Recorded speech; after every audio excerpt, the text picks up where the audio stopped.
to the Dean Von Music podcast show. You're listening to one of my all-time favorite songs, Can't You See?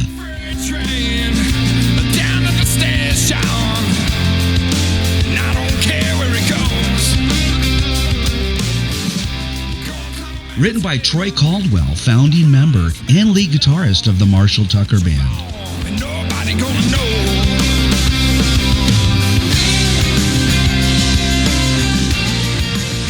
I'm excited to welcome Virginia Sweet, a dynamic hard rock band shaking up today's music scene, drawing inspiration from legendary artists like the Allman Brothers, Black Sabbath, and other classic rock icons.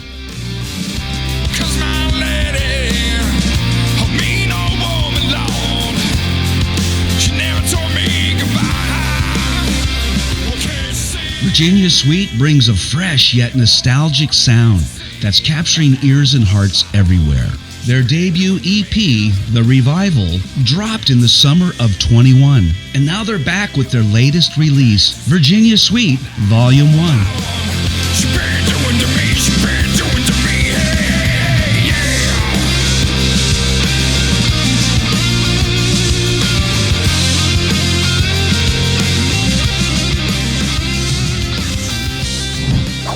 Join us for a live interview on June 12th, 2025 at 6 p.m. Pacific Standard Time and 9 p.m. Eastern Standard, streaming across YouTube, Facebook, Rumble, and Instagram.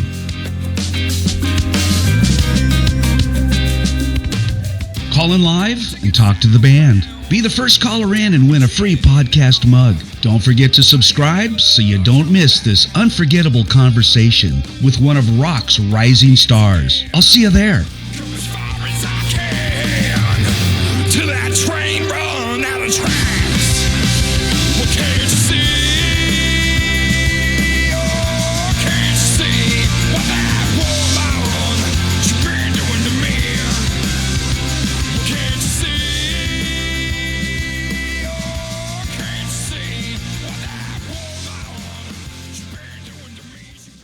How is everyone doing tonight? I hope you're doing awesome. Well, I have a special guest tonight. And I call Virginia Sweet. And they've been hanging out in the waiting room, just waiting to come out. And I want to thank everyone for joining in the show tonight. And let me bring the band out right now. I got the whole band with me tonight, guys. How are you doing tonight? Doing good. How are you, Dean? Hello. Welcome to the show, guys.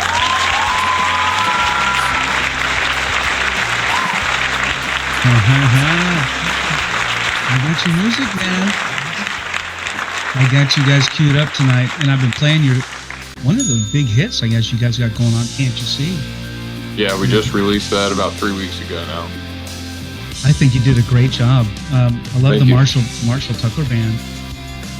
And, we definitely did it our own way, that's for sure. I like the growl. I like the vocal growl. You just get into it, the grit. And I was reading your bio, you got a little bit of 90s grit going on. And you guys have been around for a little while. I got back to 2020, is that right? Back when the pandemic... Yeah, that's kind of when things started to kick off. Really, I guess it all kind of started because everything shut down from COVID. And then Jump got called down to Nashville to help another band we did some touring with do some recording. And he ended up playing some of the stuff that we were working on. And I guess the long and short of it was the guys there were like, you should stop whatever you're doing now and start working on that. And so we pieced together, all the recording stuff by the time he got back and started to do some recording. And, 2021 is when The Revival, our debut EP, got released. I got you. Now, let me introduce the band real quick. I have you all three in the same screen here. So we've got Jason. That's you, Jason? It depends which Jason. Jason Dove. Yep. Jason Dove. Is that Dove or Dove? Dove? Dove, like the bird. Ah, I love it. Jason Dove, vocals and bass. Is that bass guitar? Yep. So you are the bassist. You're like the Geddy Lee or the... That's it. Yeah. Jason Jump. Raise your hand, lead guitar. There he is. The good-looking guy on the right-hand side. And he is the lead guitar player and the only guitar player, right? Yes. That's a tough position to fill, Jason. And then we got Ricky Parker on drums, the man of the house, right here. You. And I'm a drummer myself, Ricky, so I know what it takes. Excellent. And if it wasn't for a good drummer, we'd all be lost. It's kind of like the center in the football game doesn't hike the ball. We're not gonna do anything. That's right. Without a good drummer and a good bass player, everything falls apart. And it looks like you're in good company, Jason Dove. Well, I'm in some of the best company I could ask for. I have to think you are. And you wouldn't be sitting here tonight talking with me if you weren't. There wouldn't be a chance in hell. I'd still be fixing guitars, man. I was going to get into that in a little bit. I heard you work on guitars too, or something like that. Yeah, that's pretty bitchin', because that's an art. That is an art. Doubt. To work on guitars is like, and I know a few guitar builders out there, and oh my God, it takes a lot of talent. It's like a Picasso. When you finish a guitar, it's like doing the Picasso. Yeah. It's just, it's an art form. But let's get into the band. You guys, I got a lot of songs queued up tonight for the people that are logging in tonight. We got a few. Let me check the chat room tonight. We got Instagram fired up, and we got YouTube fired up. We got a lot of people in there, guys.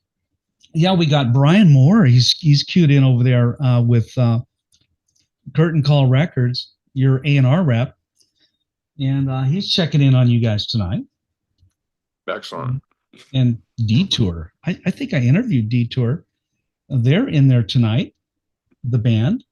Excellent. Almost Famous is in there. We got awesome. A few people.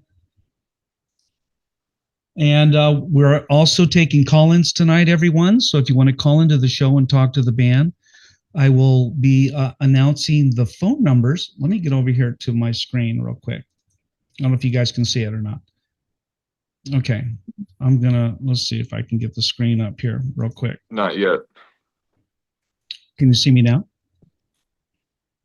I can't see your screen. I can see you. Okay.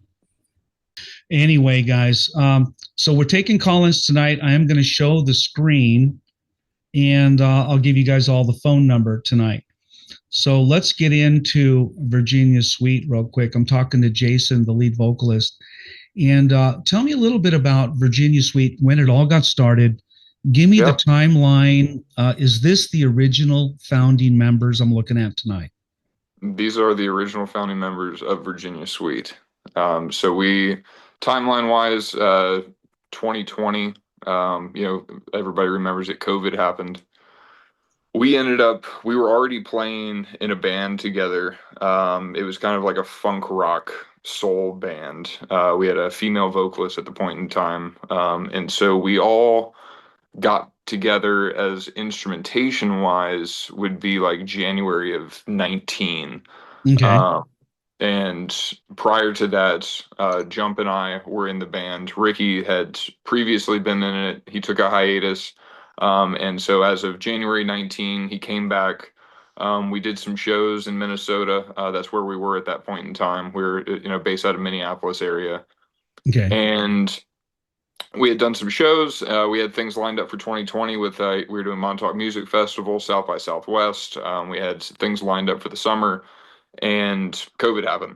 I can remember it clear as day. Jump and I were both at Guitar Center, and then both of our phones are blowing up. My dad texted me and was like, "Did you see CNN Financial canceled South by Southwest?" Right. And one of the managers, Raf at Guitar Center, was like, "What are you guys going to do?" And like, we're there trying to get strings and figure out stuff like last minute, as usual.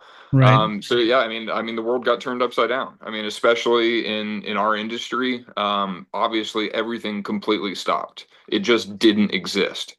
Nobody knew what to do at that point in time. I feel like it took a good 12 months for people to really figure out, like, all right, let's figure out how to do this digitally. Let's figure out how constraints for bands to work will work, and can you even go to other states to play? Like, how is this all going to play out? So we really just took an opportunity to kind of, I feel like, check ourselves and really figure out the topography of where everything was going to go and how it needed to settle out. Like And a hard reset.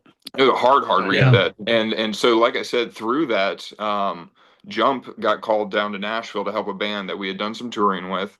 He was waiting in the studio for Bob Seger's sax player to show up, and he was playing what is now Little Devil, one of the songs that came out on our debut EP. You can go check it out, Spotify, iTunes, all that good stuff. And he was like, "What is that?" And he was like, "Oh, that's something I've been working with the guys." And he's like, "You need to drop that other band and just go full into that, because that is money right there." Right. So he calls me and he's like, "They like our shit. Like, this is way better. They like us better than the other band. I'm not going to drop any names, but they like us than the other band. So we need to go down this route. We got to do it. We got to do it." So I'm like, "All right, the game on. If you," and I'm sure the guys will tell you, "You tell me it's a green light, I'm gonna put 10,000% into it, and we're gonna see if we can just run it into the ground." So we ended up recording. We recorded the first 5 songs as a band. We had our first show in October of 2020 in St. Cloud, Minnesota.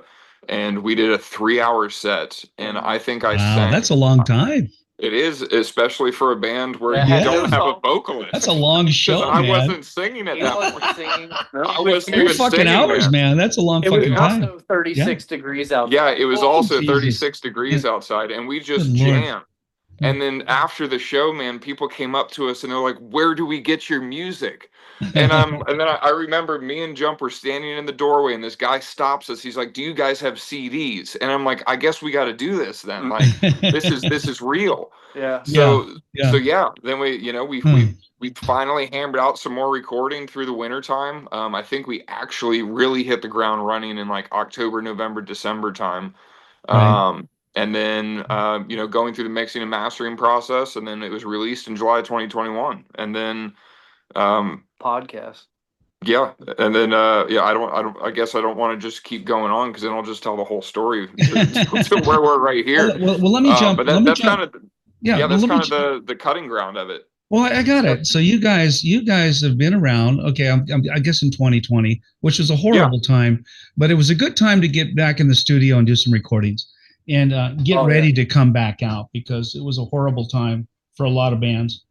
Let me turn down the music. Let me turn it down a little bit. It was a really hard time for a lot of bands, because they canceled a lot of concerts. They were, the plandemic, I call it.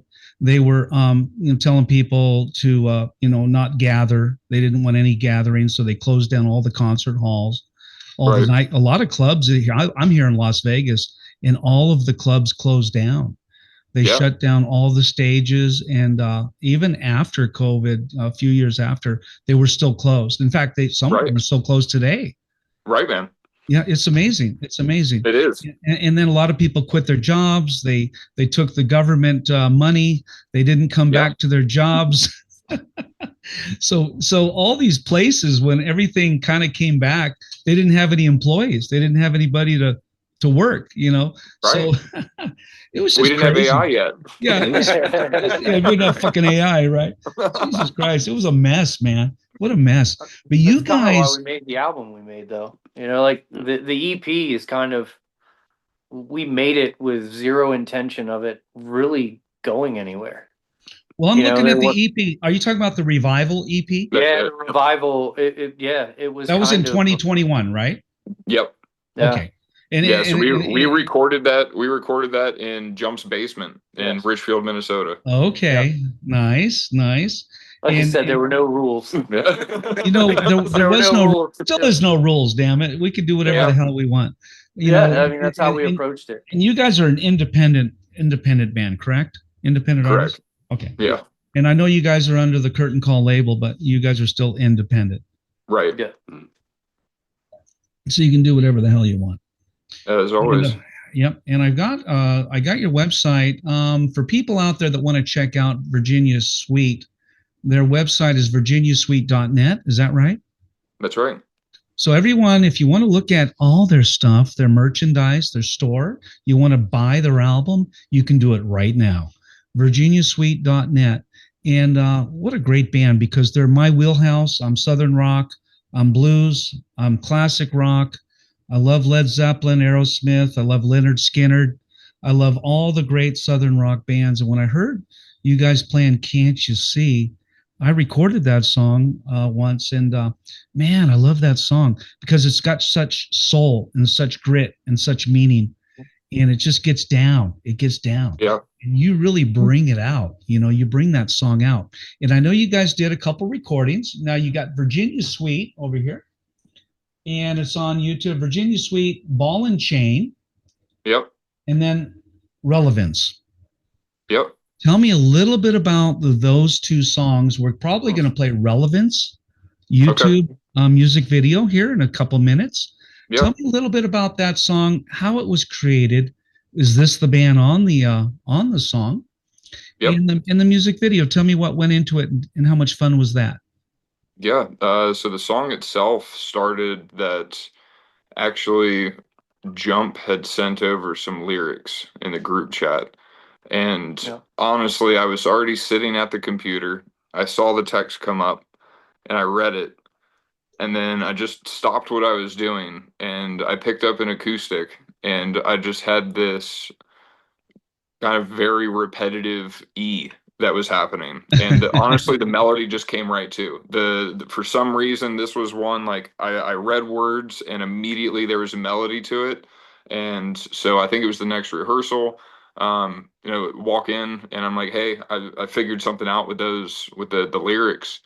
And I think it was one that just sort of kind of fell into place. Both of these songs, I feel like, are ones that kind of just fell in order.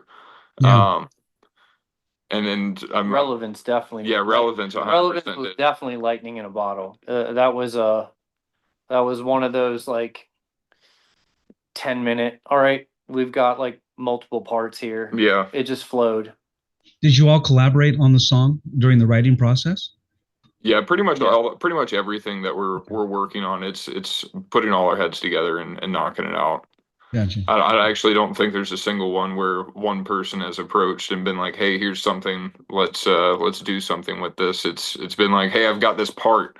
What do you think of it?" And then we jam on it, and then we wait for more ideas to come about, or it grows, or it either grows. Yeah, but we're like the Johnny Appleseed that has no idea what we're sowing, and some stuff sticks, some stuff grows into bean stalks, and other stuff turns into a dead flower immediately. Yeah.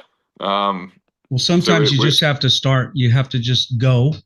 You know, right. I love the Nike slogan, "Just do it."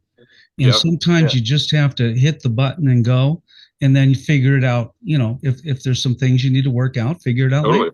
But absolutely. But some bands never get started.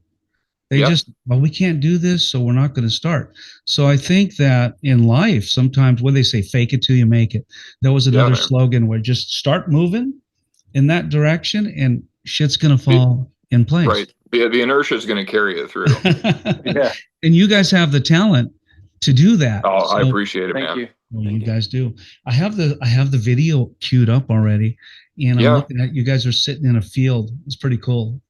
I love it. Yeah. So the video came about. Shout out to James Gilly and Nate Wiles from Promotion, and also Josh Martin. Everybody on the crew there, they did a phenomenal job with it. Nice, that was the first one we did with them. And then I'm pretty sure you said we have the Ball and Chain music video lined up too. Yes, I do. That music video, I mean, I think it should be entered into the Sundance Film Festival. It's fantastic. It is. The cinematography in it is just absolutely insane. That was an amazing. We filmed it at Brushy Mountain State Penitentiary, and we'll get into it once we get down that avenue. Yeah, but that is so cool.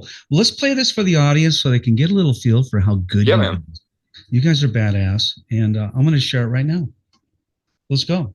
You guys can sit back. Your voices are live. Just want to let you know. I don't mute anyone. I don't mute anyone. Here we go. Crank it up, everyone. Crank it up.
Oh my God, that was a great song, guys. Great song.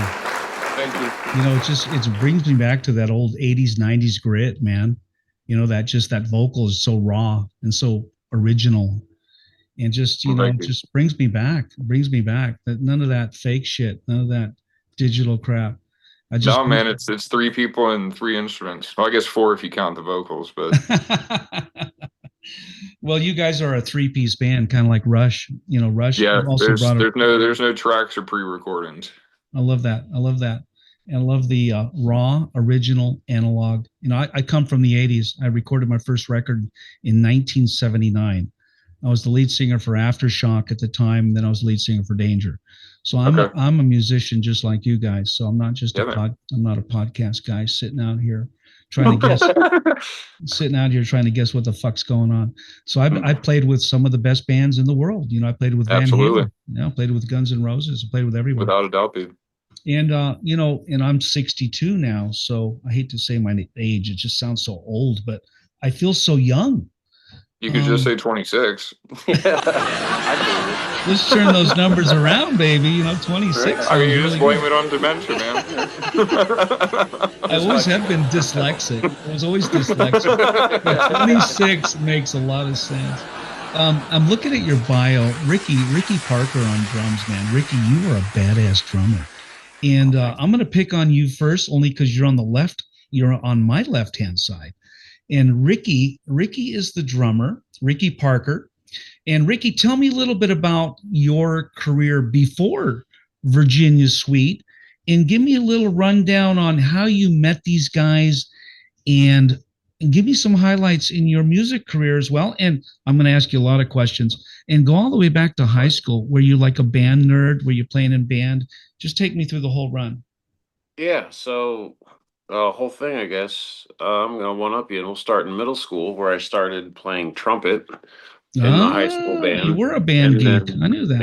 yep, sure was. And then I picked up guitar. I think I told my mom that I wanted to play drums, and she was like, "Let's start with something with a volume knob." So she surprised me one day with it was like a Epiphone like starter guitar set or Oh yeah, whatever the fucking that she got Epiphone. I from one of remember her that. friends, and Yeah, yeah, so yeah. just had my little like 15-watt practice amp in that, and just I don't know, I played that a good amount, and then eventually we went out and got a drum kit for me that is actually hilariously enough something I still use for this project today, which turns out was like a late 70s Rogers kit. So Wow. I played I a got Rogers this like kit, the old jazz yeah, kit. so I got That's this an old like jazz kit. super awesome Yeah. drum set. I didn't realize what it was until I was in college actually. Yeah. And I had one of my Oh, I had one of my I had one of my I was going to school there, and a guy I know that pretty sure his company still is, but he makes drums, and I had him refinish them, and he's like, "Do you know what you have here?" And I was like, "No, not really." And he told me, but anyway, um kit.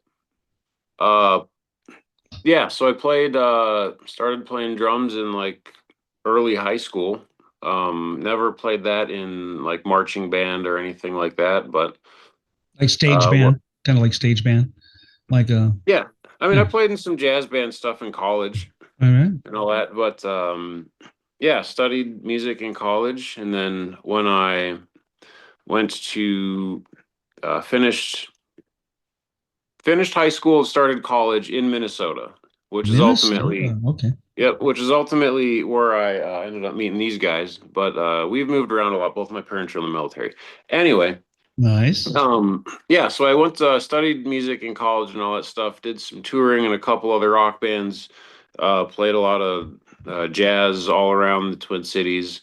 Um, from there, I started like teaching and playing in just a bunch of different groups. I've played with some country artists. I've played in some, I should call it like a Latin band kind of settings. I don't know. I've done a lot of different stuff over the years, but it was in college where I met Jump over here, and we were in another rock band, and we were playing, doing some touring and stuff like that. We moved out to Los Angeles for a bit, and then came back, and yeah, after we came back from that is when we kind of started started that group in Richfield. There's like a gap in between it. We have two Jasons here, everyone. So if I get a little confused, we have I'm Jason Jump. He's the guitar player. We'll make it easy. So I go by Dove. We just go by last names. It's Dove and Jump.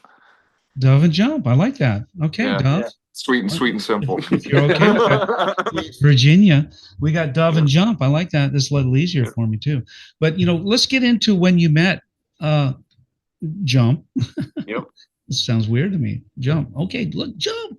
And tell me when you first met him. Tell me when you really started moving. And I got you on the Rogers set, man. I used to play one. You're a very versatile drummer. You played country, you played jazz, you played a little bit of everything. But when you got into I don't know if you call it Southern rock, the kind of music that you're playing now. So tell me, move me forward into when you met Jump. Yeah. So when I met Jump, it was an ad, wasn't it? I don't honestly. I don't know. You just he was in another band, and I don't remember how it happened, but I got in contact with I got contacted by their singer, and they were like, "Hey, we need somebody to come in and help us record in 10 days." So yeah, I just got the invite and showed up, and he was there in that band, and that's kind of how we met. We learned some probably 5 songs, went and recorded them a week later, and we've been inseparable since. Yes, he can't get rid of me. Yeah. It's a marriage that's not going to end anytime soon. That's awesome. And you guys seem like a family. I can tell you guys are really close, and that's what it takes, to be in a rock band and to go into rehearsal and spend 2, 3, 4, 5 hours. And I've done that myself, and you really have to get along. If you don't get along, then forget about it. It's not going to happen. And it's amazing when you look at bands like Led Zeppelin, Aerosmith, and some of the bands that have been around for 3, 4, and 5 decades, and how they got along, and they're still together today. Even it's amazing. And getting along, I think, is the number one thing.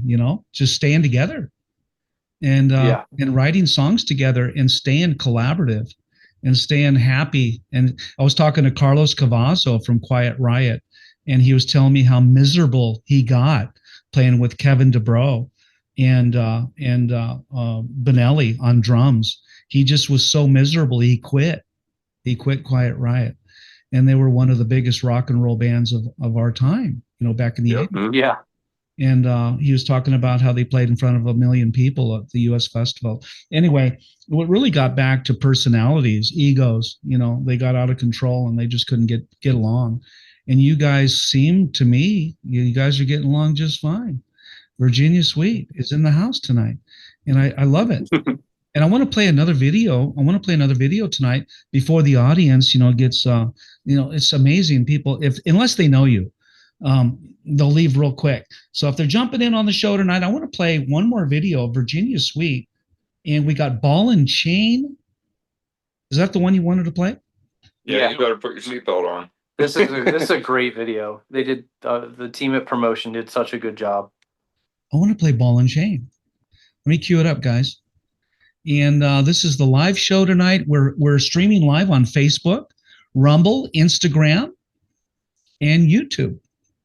And I'm queuing up this video right now. It looks like a fun video. If everyone's sitting back, break out the popcorn, pull up a drink. And let me cue this puppy up. Ball and Chain. Ball and Chain by Virginia Sweet. I can't wait to play it. Let me crank up the volume real quick. All right, guys, you ready? And then I'm gonna come back and hit you guys one-on-one again. Here we go. Let's do it. Okay, guys.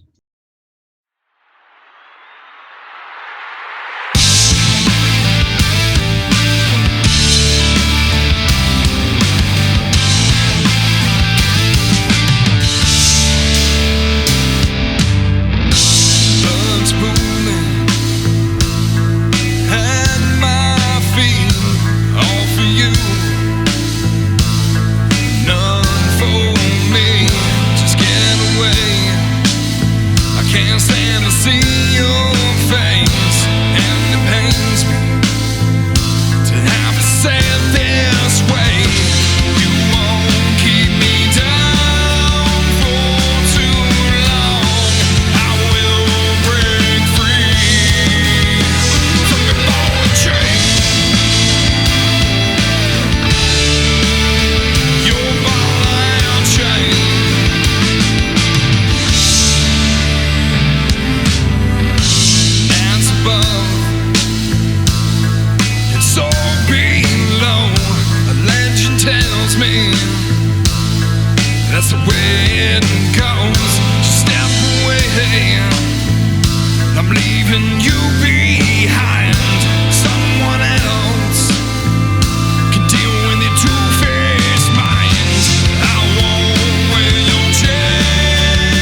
You guys did something after the video.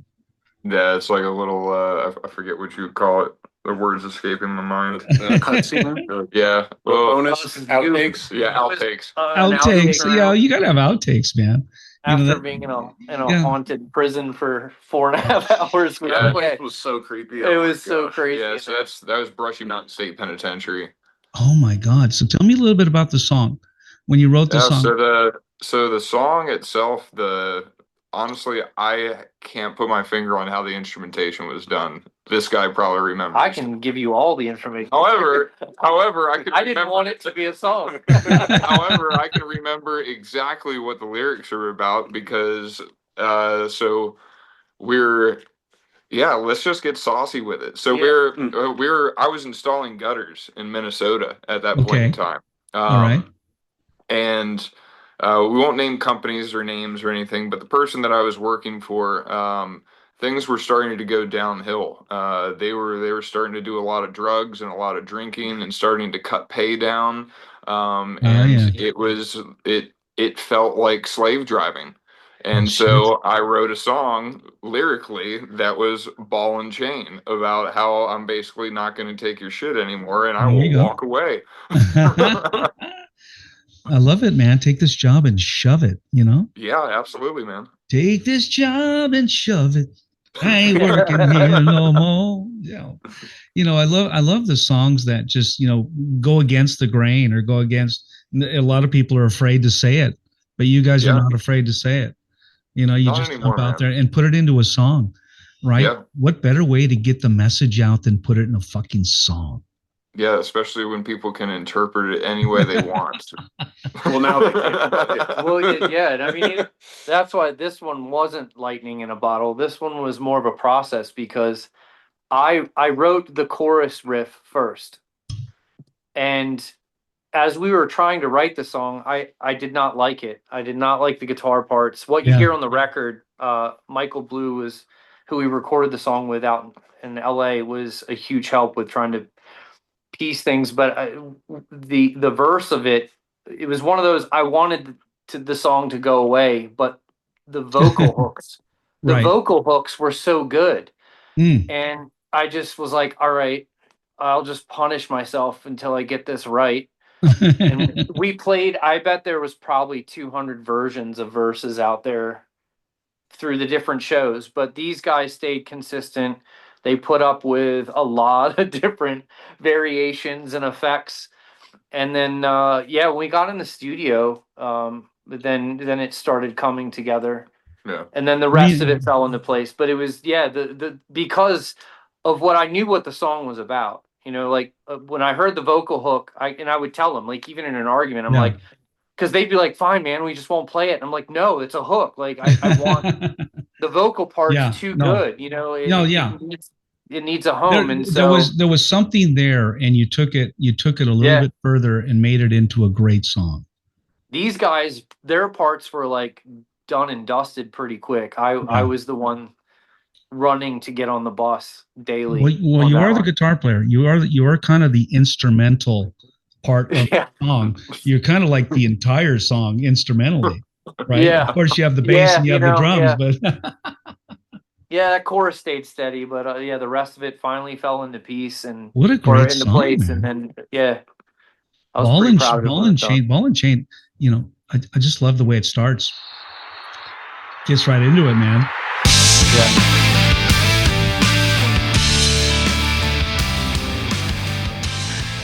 What the sound you guys bring takes me back, and I don't know what it is. If it's the twang, it's just the way the sound. It takes me back to the 70s, 80s, and 90s. You guys kind of cover a lot of ground with your sound. Good. I hear that a lot. And it's the instrumental sound, but the vocals are so reminiscent when I grew up. And I don't want to pinpoint you guys to a particular band or influence. Yeah. But tell me what was, you know, and I want to talk to Dove. What was your influences growing up and singing? Who do you think that you were influenced by, or did you have your own voice? Tell me. So All right. So here's the secret everybody's gonna know. All right. All right. I got you. So until this band, I had never sang in a band before. Wow. He never sang. Really. I never even sang. That's incredible to hear that. That's incredible. I had done some open mics. My front yard. And then like karaoke? Or you're a karaoke singer? I'll steal his story. He's gonna steal my story. Yeah, but the story was it was his daughter's second birthday, and I was sitting outside in his front yard with a lawn chair after a 2-year-old's birthday. We know how extravagant that can be. Yeah, right. And so I was outside with an acoustic, and I just started singing, doing the stuff that I would do some busking stuff, like. And again, all that started because it was a way for me to network, to find instruments to repair, because that's why I was there. Okay. I wasn't there to be performing music, man. That was as soon. I mean, when I was 13 and I saw that there was already an artist, a recording artist by the name of Jason Dove, I was like, that's it. I'm done. Oh, damn, he took my name. He took my fucking name. But now the moniker Dove is fantastic, I think. But yeah, so the singing, man, I grew up as a huge, the original people that cut it for me was Black Sabbath. Gotcha. I found my dad's record collection when I was probably 9 or 10 years old. And I honestly ended up growing up like a kid in the 60s or 70s in that aspect, because I would just sit on the floor and listen to Master of Reality and Paranoid and Hendrix live at Fillmore East. And I mean the whole Beatles collection, getting into the White Album and Revolver, and like kind of the more deep cut stuff of these artists. My dad had an impeccable taste in music. Just the best of the best stuff. Johnny Winter, Alvin Lee, like Albert King, all this stuff, man. But the ones that really stuck with me was Black Sabbath. And so then following through with that, getting into Ozzy's solo career, and then the thing that changed everything for me music-wise was I got into Zakk Wylde. He is like the epitome of a front man to me. The presence, the stage energy, the power, as well as like the offstage antics. Like it is phenomenal what that man is able to accomplish, both music talent wise, but also just personality. It's something that I always saw myself striving for. I'm like, if I could be like that, that would be amazing. Then vocally, honestly, where a lot of, I feel, and I've never gotten it that I sound like this person, but the person that I paid the most attention to vocally is definitely Maynard James from Tool. Love that guy, man. I love the vocal attack because it's very chaotic but controlled at the same time. And it's also very all over the spectrum. You really don't know what to expect, but it always conveys a very strong feeling. And melodic at the same time. Just to interject, I was just at Maynard's winery. It was a couple weeks ago up in Jerome, Arizona. Awesome. That's crazy cool. He has a cool winery up there, man. I went up that stairway. He's like a little elevator thing that takes you up. For the old people, it's like an elevator. Yeah. And he wasn't there, but he's got a nice place in Arizona, man. He does. He became a sommelier. Yeah, and he's got another sommelier that came out. He had this ponytail down to his ass, a braided ponytail. I would expect nothing less. I am probably everybody on staff has ponytail and mohawks. Oh, fuck yeah. and my friends were like, why are we here? I go, because I want to fucking go and I want to meet this guy. I want to check out his club, and hopefully he's here. But he's a rock legend. I love Tool, man. I love Tool. I want to jump a little bit forward. I don't want to interrupt what you got going on, but in 2022, you guys collaborated with a multi-platinum Grammy Award winning producer. And it says Michael Blue recording 10 new tracks at Revolver Recording in Thousand Oaks. And I recorded in Thousand Oaks, not at that studio, in California. By the end of 2024, you guys were playing 81 electrifying shows, it says. and Yep. unveiling their latest EP, Virginia Suite Volume 1. And tell me a little bit more about, I'm not going to finish the bio, but tell me a little bit more about that recording, and what did you guys do right after that? Well, leading up into the recording, yeah, so the exciting piece of that entire story, which honestly made it, I mean, it's something that will be in a biography at some point in time for sure. I want to read it. Yeah, so I was driving. I had a 40-foot diesel pusher RV. That was our tour bus at that point in time. I was living in it full time. It was also the band's tour bus. Very cool. And so I had the entire band's worth of equipment. I was driving from Minneapolis, Minnesota, all the way to LA. And so in an RV, it ends up taking like 36 hours. So I left days ahead of the guys. I had just came through the panhandle of Texas, and I was driving. I was like an hour outside of Flagstaff, Arizona, headed, so like 6 hours from LA, out of this long trip. And some stuff started going wrong on the engine. I found out what it was. It was like the sensor, so I had to disconnect it. I'm in limp mode, so I'm going 45 miles an hour. And if you've ever driven on 10 out there, people are driving 100 miles an hour. So fortunately, I'm driving a building, and you would assume that everybody would be able to see you. So I'm going 45, hazards are on, and you could, if you've ever been in a bus that size, you know when big vehicles pass you, it shakes the whole thing. Right. So I saw a truck coming up, because you prepare for it, and then all of a sudden I saw this car darting around. He ended up, long story short, he drove into the back of me at 120 miles an hour, dropped the motor. I'm stuck on the side of the highway. It was a total of 9 hours that I was out there. State troopers were calling my cell phone and being like, "Don't worry, I'm coming to help you out." So they were showing up with their lights just so people knew I was still out there at 3 o'clock in the morning. He called a friend that owned a tow truck company, woke him up, and was like, "I need you to come help this guy." So I'm handing out Virginia Suite T-shirts and hats and everything to these guys that you're promoting the band while you're out of. And you better believe it. What happened to the guy? What happened to the guy that hit you at 120? He was fine. He walked away, but the car was just destroyed. No way. Yeah, I'm not kidding you, man. Usually I remember walking out from behind. He was probably a quarter mile still back from by the time I slowed down. Jesus. And I just looked at the back, and I picked up one of the pieces and I threw it into the ditch, and I'm like, that was it. My God. That's so terrible. Then I called Jump, and then I called him, and I was like, "Hey, everything's totaled. We need to call Michael. We need to see what's going on," because the producer needed to know. Look, we're dead in our tracks right now. Right. And he was like, "As long as everybody's safe, that's good. Let's figure out how to get him to LA, and then you guys will just stay in the studio." So I ended up renting a U-Haul. I took everything out of it, loaded the U-Haul, drove to the studio, put everything inside of a storage unit, and dropped all the equipment off at the studio. And then we stayed and slept in the studio for a month. We were out there for a month. Are you kidding me? No. So I mean, straight up like Allman Brothers. Like, we were sleeping on couches in the studio. You wake up, and then all of a sudden, you've got I'm trying to remember the guy's name. Ken. Yeah, you've got Ken Calais. Yeah, like we wake up, and then also there's Ken Calais standing there. You know, he did the mixing and mastering for Rumors for Fleetwood Mac.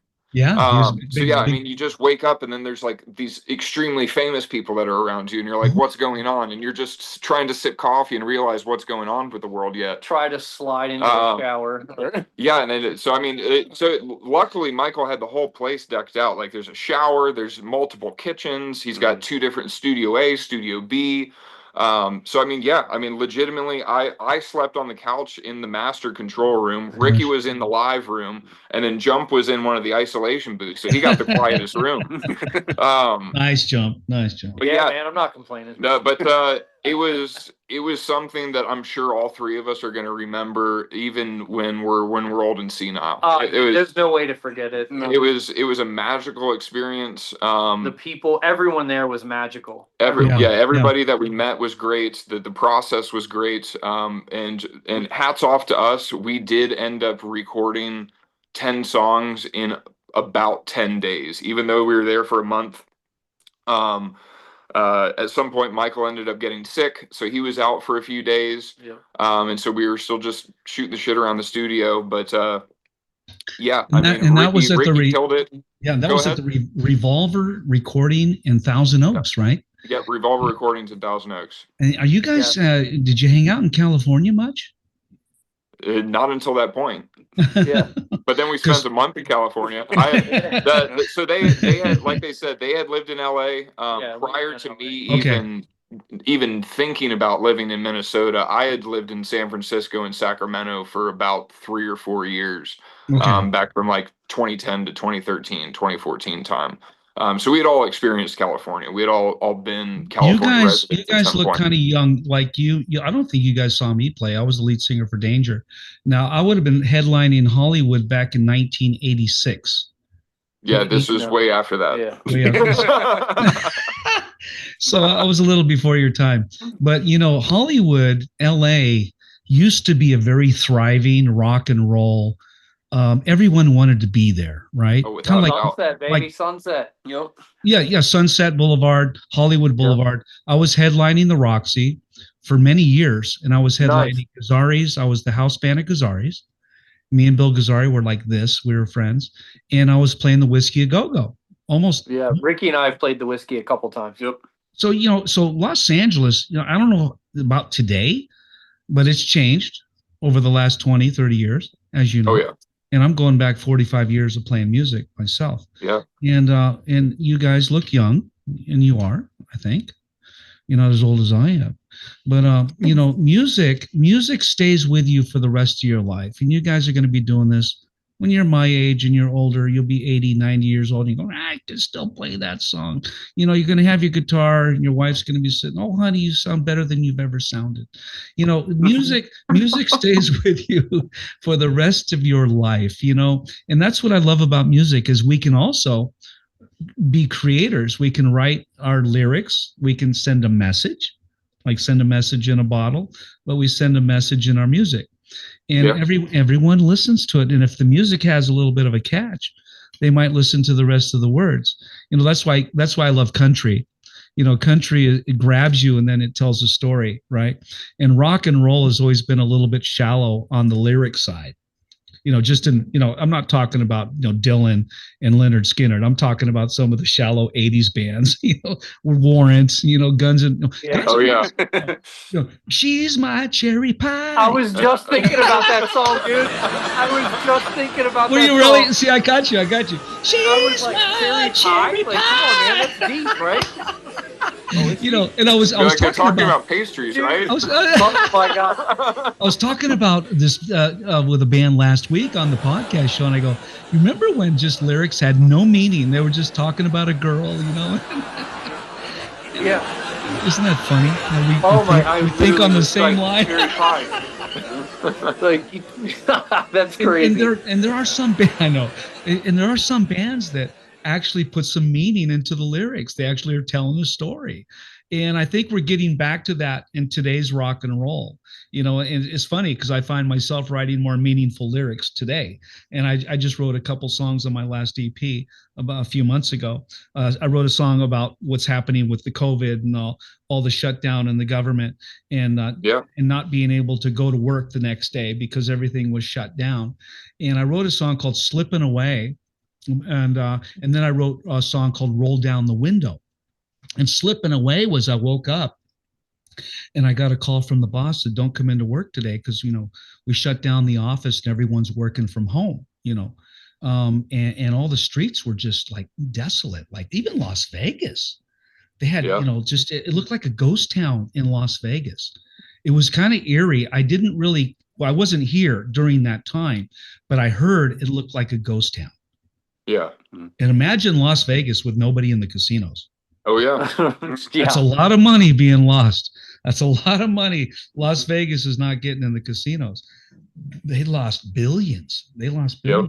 This COVID thing, this pandemic really shut down. It harmed a lot of small business. It hurt the world. It hurt the world. And it was all manufactured. It was all manufactured because we were better off, just going about our business, treat it like the flu, and for those that were severely injured, go to the hospital. But everybody went to the hospital, and people that had severe injuries and emergencies couldn't get in because all the tables were full. It was just a horrible time in 2020, and a horrible time for us artists, us music, that we had concerts booked, we had venues booked, and we had to cancel them all. Yeah, we're just cut it in the knees. We were cut at the knees, and I'm not talking about just us. I'm talking about everybody. Aerosmith. I'm talking about Aerosmith. I'm talking about big bands, and it was a horrible time. So we're finally getting back. We're finally getting back, and you guys are getting ready to go on tour. And I had your website up. You got some tour dates coming up. Yeah. Before I get into that, let me announce the call-in, because I forgot to do that. For everyone who is out there listening to the show, pick up your phone and dial this phone number and talk to the band. And you can talk to me too. And if you're the first caller in, you win a free podcast mug, and I will ship it out to you first thing in the morning. Country code 1-669-444-9171 in the USA. That is 669-444-9171 in the USA. And the meeting ID they're going to ask you for is 702-927-2226.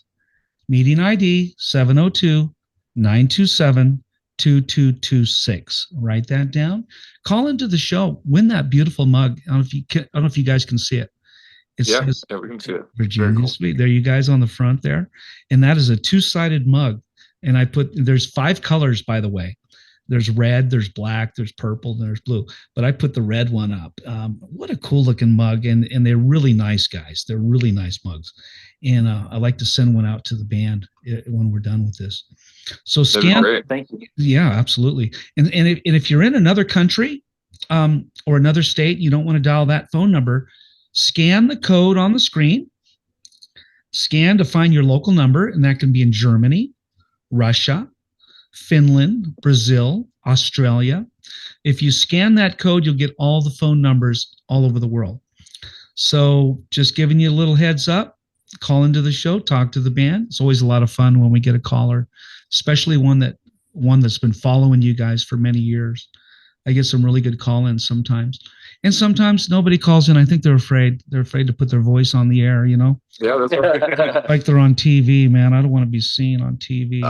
I'd be wanting the mug, because I think it would make the most bitter coffee right as rain. Well, if you leave the show right now, I'll know what happened. And if you get on your phone, I'll know what's going on. So no, you guys are a lot of fun. And I've been talking with Curtain Call Records. And tell me a little bit about when you got involved with Curtain Call Records. Did anything change with the band, and did you notice you guys were getting some more stuff going on? Yeah, I would say especially once Can't You See got released, definitely seeing the shift on kind of like platforms like Spotify and things like that. Absolutely. Yeah.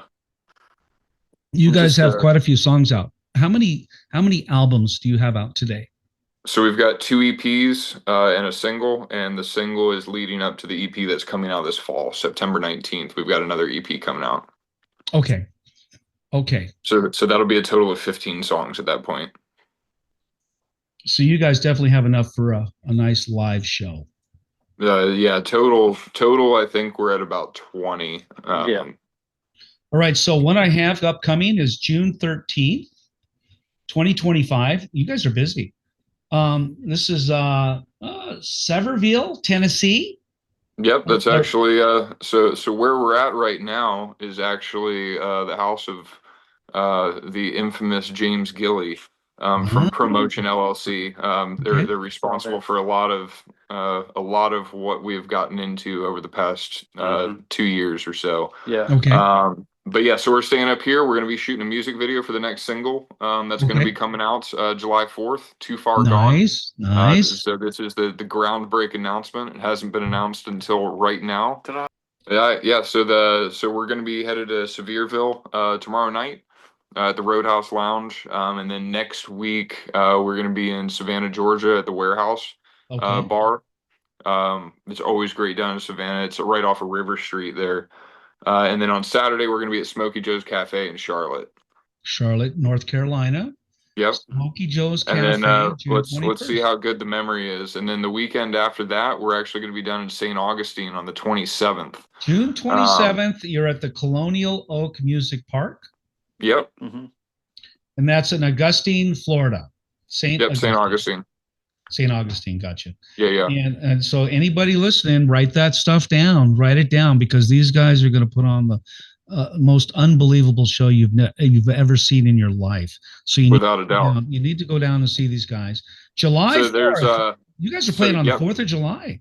Yep, 4th of July, we're going to be up in Montauk, New York. We're going to be at the Memory Motel. We're going to have the single release going on that night for Too Far Gone.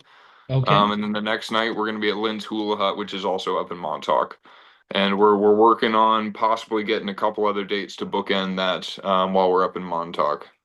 You've got a good memory, because I'm looking at your tour list.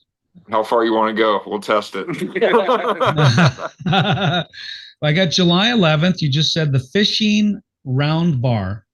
Yeah, so the Fishing Pig. That's in Waynesboro. We're going to be Fishing there on Pig. the 11th, and Got then it. the 12th we're at. I think it's Another Round Bar and that's and in Grill. Richmond. Okay, Richmond, Vermont. Is that Virginia? Richmond, Virginia. Virginia, sorry. Another Round Bar and Grill. That's July 12th at 8:30 p.m. in Richmond, Virginia. You got it. Another Round Bar and Grill. And then July 13th, 2025 at 4 p.m. in Elkin, North Carolina. Holy crap, you guys are really moving around. Angry Troll Brewing. Is this in your tour bus? Are you guys traveling? No. So we're since the guy totaled it, we're using personal cars right now. Okay. Take 2 vehicles. Yeah, we take 2 vehicles. Well, how many trucks does it take to move your equipment, though? I used to rent 3. We're just very good at Tetris. Yes, very good. Very good. Because so you guys have consolidated or compacted your stage gear down so you can get around? You just figure it out, man. You would think we would do that, but that's not, no. Yeah, no, we pull up to venues, and then we'll have some people step outside and smoke a cigarette, and they're like, holy shit, man, it's like a clown car. How much you guys got in there? How many people came out of that fucking car, right? Holy shit. No, without a doubt, dude. It's pretty funny. I go back to the 80s when I was playing. I needed 2 U-Haul trucks. That was my standard. I needed 2 U-Haul trucks. We had the drummer and the guitar player. He had to have all these cabs. And our drum stage. You had to have like 15 toms. So. Right. Our drummer had from the 220 down here. Our drummer had these unbelievable the drum kicks were 2. They were glued together. Imagine this, Ricky.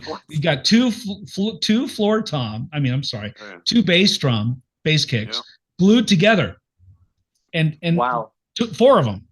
Right, so 2 and 2. So imagine how long they were. Right, they were 24-inch. Yeah. And he had them with a pink swirl, and he had black stripes going down like this. It was crazy, man. 24 by 50. Yeah, right. Yep.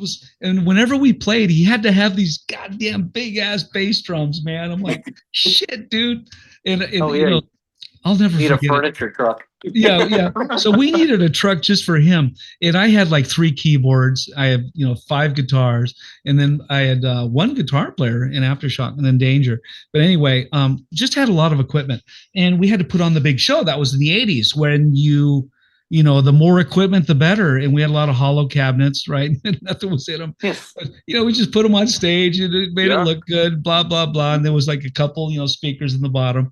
And we just, what it was like back then. I think it's changed a little bit. I don't know about Metallica. The equipment had to match the hair. Yes, my hair was this high. My hair was this high. You had to have at least another truck of Aquanet. You could fit 10 pairs of pants in a Ziploc bag in the 80s. That was the girlfriends. They followed us with the Aquanet.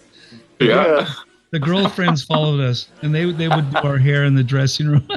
Funny. I'll never forget. It was such good times, though. It was such good times in Hollywood. I played a lot in Hollywood. And the smell of Pall Malls and Aquanet. Yeah. And remember when your hair had to stand up like this high? And it was like a sail. Remember the starch? It wasn't hairspray. It was like a shellac. was like shellac. And they would spray your hair and it would stick up. And I could never get it out. It took me like 3 days to get the shellac out of my hair. But you that couldn't was sleep right. You'd lay on a pillow. It sounded like you laid on a pack of crackers. Right. I'll poke holes in the fucking waterbed with my hair and shit. It's fucking crazy, man. But telling these old stories, the young kids are probably going, "What the fuck is he talking about?" And the '80s were different. The '80s were different. Oh yeah. And I remember played with a lot of great bands, Van Halen, Guns N' Roses. I'll never forget. I met Slash and Axl. I was playing a little bar. And this is going back to, 1980, 81, 82. And Slash threw up on my arm and I met him for the first time. I'm like, who the fuck is this guy? And Slash goes, yeah, that's my singer, man. And we were playing at this bar called Timbers in Glendora, California. It was a little bar. And I met so many musicians before they made it famous. And I remember Poison, when they came out here, they opened for us, Danger. And it was a little bar in Azusa, California. A little Mexican bar. And I go, who the fuck are these kids? These kids are opening up. And my bass player goes, man, these guys are pretty good. And I go, yeah, they kind of suck. I go, but but they look good. They look good. And there was like 4 girls in the front row, 4 girls going, yeah, they were doing they were doing like the choreography thing. They were, back and forth. And I looked at my bass player, I go, these guys are going to make it. He goes, what do you mean? I go, see those 4 girls in the front row? I go, multiply that by 10 million girls. These guys are going to make it. They love this band. And soon after that, they were touring with Van Halen or whoever, and they made it. And it's funny. You just don't know. Timing is everything. The look, you got to have the right look at the right time. And back then it was about the record company.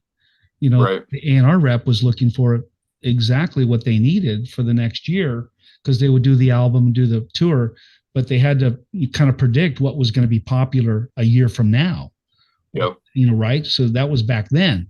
Now, today, we can record something, put it out, and it's out in 2 weeks. Yep. We can be there now. So no longer are we reliant on the record company to determine, when we're going to get to play and when we're going to get to be heard. Yep. So independent artists, like you guys, that's pretty fucking cool, because you guys can do what you want to do. You plan your own tour, right? I'm guessing you guys did your own tour, and you guys are doing your own thing right now, which was unheard of back in the 80s. You just couldn't do it. Right. You didn't have the money. You didn't have anything, and you had to rely on money, the record company, because we didn't have the internet. Yeah. Right. We didn't have the internet to take our songs out there like Spotify and all that stuff. Yeah, and it's a double-edged sword, because as much as it is empowering that we can be in full control and we can do all the steps ourselves, it's also now everybody can do it. So now, instead of, because I think just talking with some people, it's some like 250,000 songs get released like a week. Like, it's just insane the amount of music that gets pumped out there. It's a flood. So you're just a drop in an ocean as far as new releases all the time. And so the hardest part of being an independent musician nowadays, I feel like, is trying to get the attention through the noise. Right. Because there is so much just noise out there. And not in a shadowing way to other artists or anything, but it's just, there's so much going on in everybody's ears all the time, whether it's a phone, a computer, a TV, a radio, that you have to find a way to get your song in front of the person, but then also find a way to get their attention away from whatever is already distracting them. Right. You're so right. There's a lot of saturation going on. Oh yeah, especially genre to genre, the saturation and likeness of different bands nowadays is it's very inundated. Well, that's what I love about my show, is because I can bring you guys on and introduce my audience to brand new music. Absolutely. Even though you guys have been out there playing for your fans, I've got people that are going, Dean, thank you for bringing me this fresh music.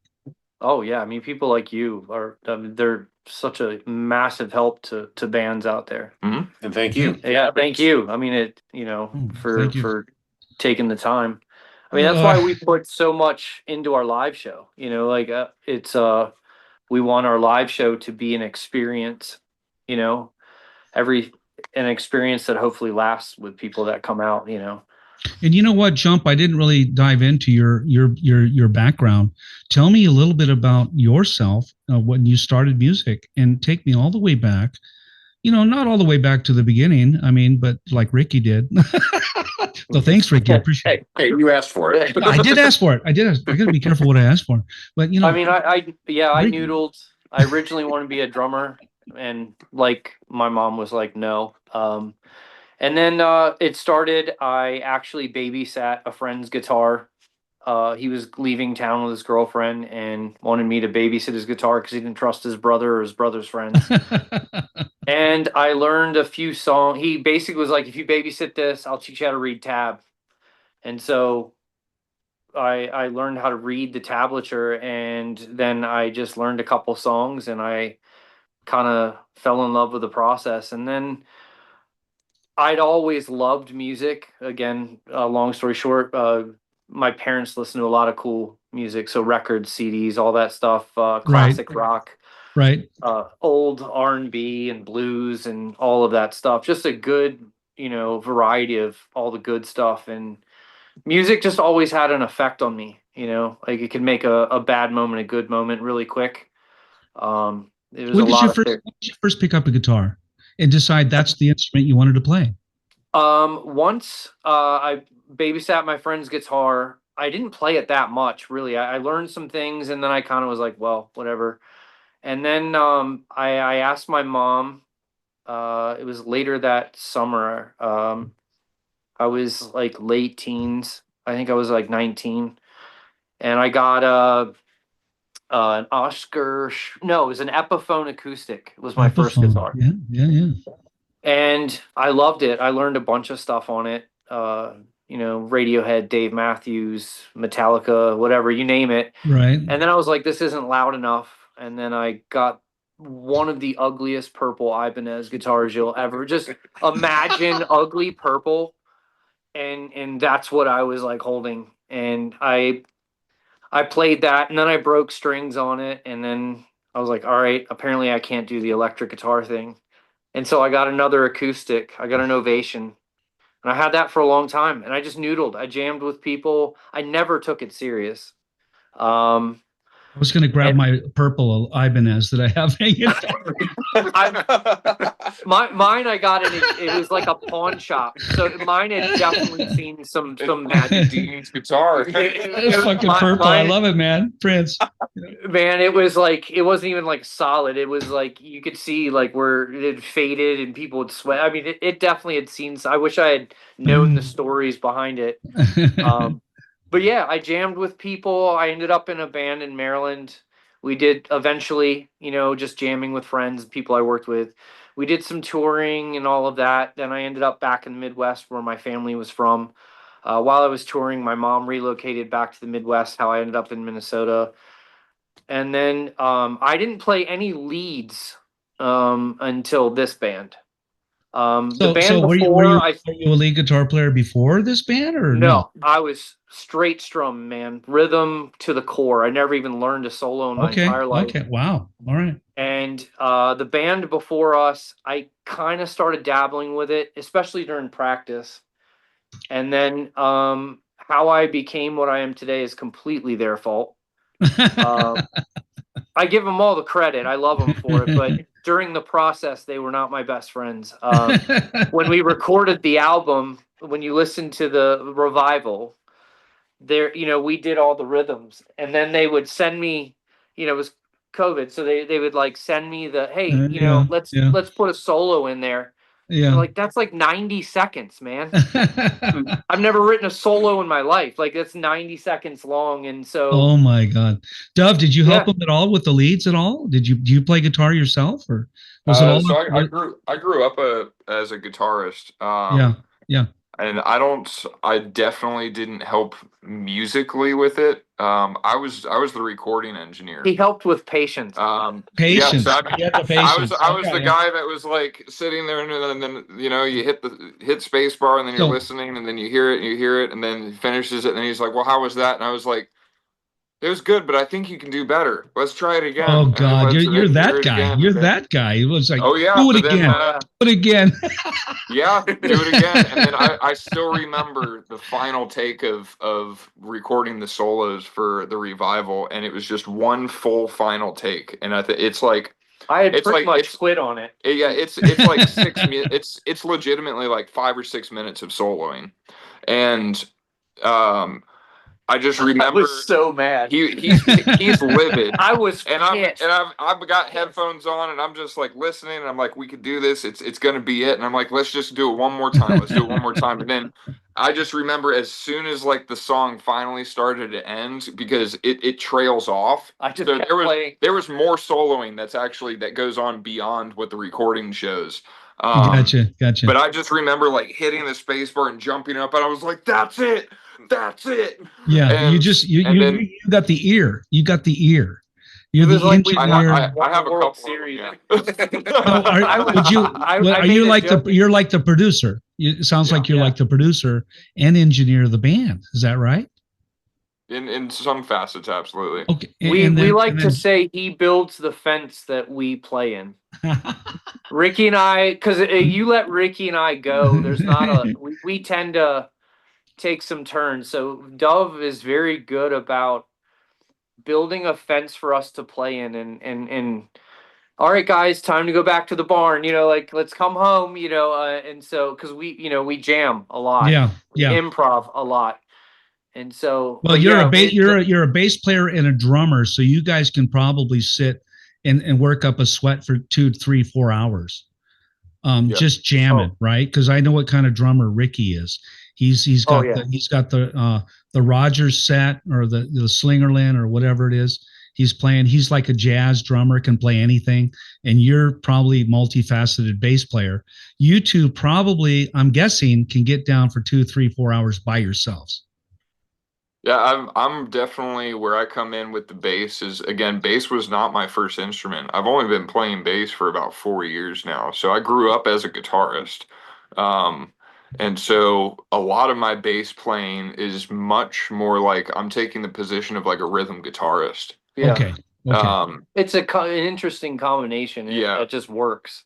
So like definitely during kind of the meat and potatoes of the song, it's more of that foundation that you would expect from the bass. Yeah, right. And then once you start hitting the bridges and the jams, it turns into a rhythm guitar for me. No, I see that. You guys are just multi-talented, so you can pretty much do anything. I have a few songs on my Relevance. I have Ball and Chain, and I have Leaving Town. And I'm looking for a song to play here. Moving On, My Love, Can't You See? Of course, Can't You See? That's the most recent one. Mm-hmm. Now, do you have a video on that song as well? We don't. It's going to be coming out. I actually have the last edits of it that we're waiting for final approval on, so that there will be a music video coming out very, very soon. Yep. Because I really think that you guys did a nice job on this song. Thank you. Yeah. I just want to play it for the audience real quick. Yeah. In its entirety. There you go. Let's play that song real quick. There we go.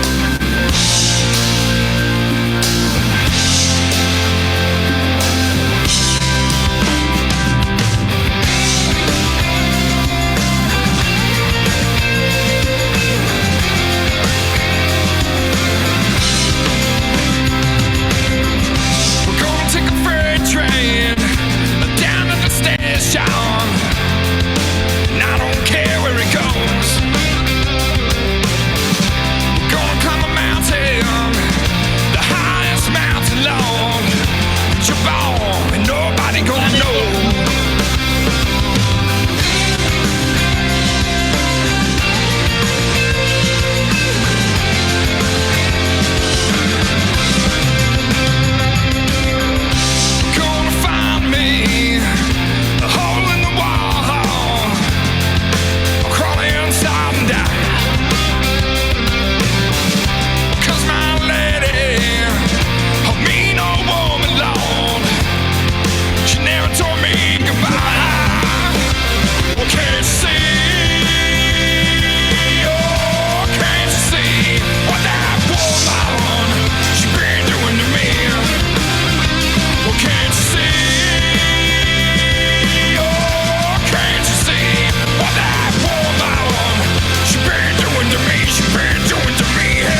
Man, I love the guitar work on that.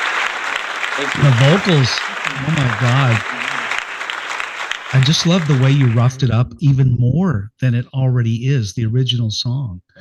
You just roughed it up even more. I didn't think the song could get any more grittier, but you took it to the next level, and you took that song even higher to me, because I sing that song all the time, and I don't remember singing it like that. It's like, can't you see? You know, you just wow. You know, you're just gritting it up. I love the way you sang that, and and for the guitar player who claims to like not have played lead until he got in this band, I'm not sure if he's lying or if he's telling it's the truth. But I got to tell you, you really nailed the fucking lead on that song. You really did a nice job. Thank you. I mean, you really took me there to the Marshall Tucker band. And the writer, you took me right there to the song and just wanted me to start singing it. That's the kind of song that everyone wants to sing to. Right. Even if you've never heard it before, you know the words right away. You know, it's telling a really simple story. I love it. And tell me, why did you pick that song? and I know you have a story behind there. There is. Why did you pick that particular song? So in 2021, the guy that puts on Montauk Music Festival gave us a call and wanted us to come up and play a couple shows because he had Marshall Tucker coming into town. And nobody knew that there was live music going on in New York because everything was still shut down from COVID. It's still, July 2021. And so he wanted us to come and play some shows, and he was like, hey, it'd be great if you guys could learn a Marshall Tucker song just to reinforce that, like, Marshall's going to be here after you guys. So Jump was like, we should do Can't You See? It's everybody knows the song, et cetera, et cetera. And I was like, we're going to do it for these 3 shows, and we're never going to play the song again because I didn't want to be doing cover songs. That was the last thing on my mind. We literally wrote it in 10 minutes. Yeah, and it just it was done. It was. Did you let Marshall Tucker know that you rewrote it? We rewrote it in 10 minutes. Yeah. And so now, like, when we go and tell the story, it's like, here it is 4 years later, and not only did we keep playing the song, we recorded it and we released it.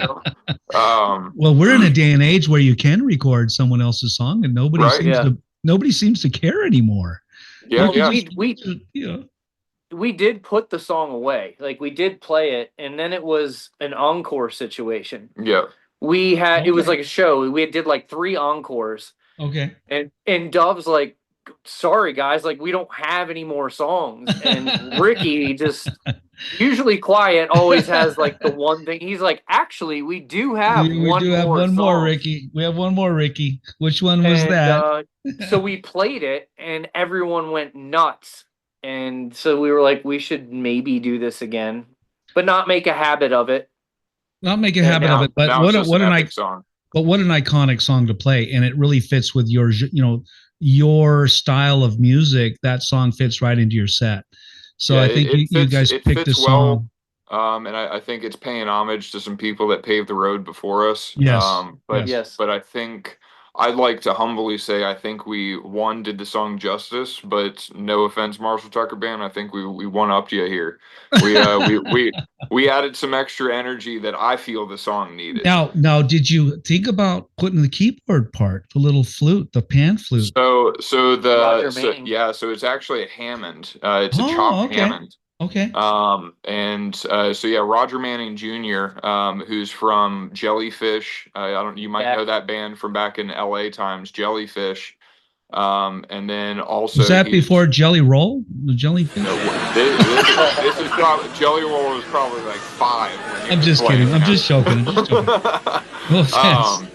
But yeah, and then he's also been touring with Beck as an organ player. Oh, nice. But working with Michael, he had asked if there was anything else we were thinking about, and we were like, honestly, like we've thought about organ. Like, it's just it's such a iconic piece that gets added to like Southern rock, for instance. Yeah. Well, I had a Hammond B3 back in the 80s. I played a Hammond B3. Okay. and I had a Rhodes piano, and I had a Farfisa, and I had an O&W Korg. And that's one of the best organs I ever played in rock and roll. We were doing hands down. Hands down. We were doing Deep Purple. We were doing some Sabbath. We were doing Driving Wheel. I was doing some April Wine, and that keyboard just fucking sang, man. It just sang. You need a forklift to move it, though. Yeah. Well, I couldn't carry it anymore, and I had to sell it, and I got rid of it. I wish I never had, but it was just too big. I just couldn't carry it. And they do make a Hammond, a portable Hammond organ now. A Guitar Center, I played it, and it's pretty damn close. Not like the original, man. Yeah, so the one that we ended up recording with, like I said, it was the chop version, so it's got the foldable legs on it. I mean, it still weighs a ton, but obviously, so like closer to 80s, early 90s Hammond. Right. But yeah, so it was also played still through just a traditional Leslie cabinet. The Leslie cabinet itself was actually on tour with like Santana, Steely Dan. Yeah. So they all signed the back of it, which was super cool. So now also Virginia Suite's been added to that list. I got to sign it. Yeah. Nice. You're ringing a bell here. I had two Leslie on stage. I had two Leslies. And oh my goodness. That was no wonder you needed a U-Haul. Yeah, you're like, well, yeah, I needed two semis. That's like carrying two washing machines. Yeah. And it was heavy. It was the old silver knit, kind of like the fender cap. It had the silver knit on the front. Furniture movers. Oh yeah, man. It was fucking, I think the horn weighed like, I don't know, the spinning horn in the middle weighed like 30, 40 pounds. That cabinet weighed like a about solid cherry cabinet. Yeah, I needed a U-Haul. It was just made for back that. when people gave a shit about things lasting. I learned real quick. It wasn't real practical, for touring and stuff. Yeah, I wasn't Deep Purple or Black Sabbath, so I didn't. Yeah, now they've got a plug-in for that. Yeah, I just download the plug-in on my Pro Tools and I'm good to go. Yeah. But tell me more about it. Go ahead. Well, I knew the song was pretty good when Roger Manning was recording it, and I was in the isolation booth where I sleep, like filming like him playing to it. And at one point he just kind of stood up and bumped the throne down, and he's just like getting into it. And I'm like, oh my God, he likes our song. He likes our song. Yeah. No, afterwards he honestly like sort of thanked us, because he was like, man, I haven't had that much fun playing music in a long time. Yeah, he was. So he's on he's on 5 of the tracks. Yep. 4 or 5 of the tracks. You guys are a fun band. And I want to tell the audience that if you go out and see Virginia Suite play live, you're going to have a good time. And I don't even have to see them play live to tell you that. I could just tell that they're a fun band. Ricky on drums, man, he's just kicking ass back there. What a great drummer. And we got Dove and we got Jump, man. And these 3 guys can take the entire stage and light it on fire. And I just want to tell everyone, go see them live, because it's tough to make it in this business, the music business anymore, from just people playing our music. They got to come see us live. They got to come to the show, buy our merchandise, go to the website, buy the merchandise, support the band, because listening to the tunes on Spotify is not going to do it, right? So we need people to come and buy our stuff and support. Right. I'm just saying that to the audience, because that's how it is. And even back when I have a website and I sell my albums and records there. And I just think that if everyone likes the show tonight and they love the band, go to their website, virginiasuite.net. virginiasuite.net. Look at their songs, look at their merchandise, support them, subscribe. Get on there and subscribe. Give them your email address so they can follow you and send you all kinds of good stuff. And I really, I'm kind of probably getting ready to wrap up, but I talked a little bit about your tour tonight. People, it's on the website. On the website is their tour, virginiasuite.net. And I'm looking at all their gig dates. They are lighting up their tour like right after this show. Right after this podcast show. They are probably already packed and ready to jump in the wagon or jump in the bus, whatever they're doing. So I'm guessing they're heading out on tour like right now. And I want to thank everyone for watching the music podcast show, just so you can get to know the band a little bit better. They have a ton of songs, and I really wish you guys the best of luck in your future tours. Yeah. And we so appreciate it, man. what do you want to say to your audience before we depart? Everything you need, virginiasweet.net, as Dean's hammered home. I appreciate it. And then Facebook, Instagram, Virginia Sweet Music. TikTok's VA Sweet Music. But we're on all your platforms: Spotify, iTunes, Apple Music, Pandora, Tidal. Go look us up, get your dose of Virginia Sweet, and I promise you, if you come to a show, it is going to be 10 times better than the song you hear in the studio. You can go listen to the studio version with the lights down in your room. If you want to see a show, come watch us play live. Yeah, thank you guys all who do support us. Hopefully we'll see you again on the road. Come on out. Let's have a good time. And Ricky, you want to say something to your beloved fans out there? Oh, just thanks to everyone that supports us, and can't wait to see you out there. All right, guys, you've heard it. Virginia Sweet, live on the Dean Von Music podcast show here in Las Vegas, Nevada. And I want everyone to go out, support the band, check them out. And this is the place where you're going to hear brand new music. And a lot of times you've never heard it before. So it's like a revelation, man. You get to hear some of the best music on my show. And these guys are on their way to the top. Oh, well, thank guys, you. Thank you, brother. I'm going to play a little outro video, guys, of your music. Yeah. I want to thank you for doing the show tonight. Thank you. Thank you. Anytime. Absolutely. I just got to find your video real quick. Hold on. And guys, thanks for doing the Dean Von Music podcast show. And everyone, thank you for joining the show tonight and chiming in. And good night.